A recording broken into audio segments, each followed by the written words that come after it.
Aynan siz sinfdoshlaringiz bilan to'plansangiz maksimum necha kishi to'planasiz? Kommentariyada qoldirib qo'ying-da. Sababi sizlar bor, sinfdoshlar bor, zo'r variantda mashina topib qo'ydim.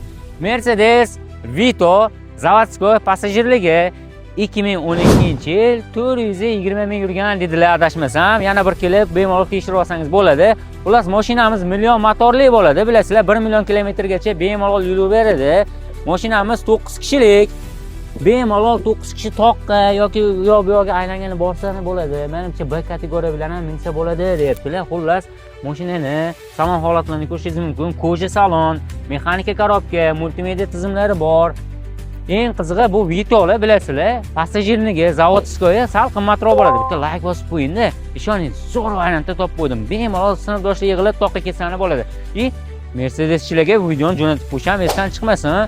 Salonni ko'rsatib o'tamiz.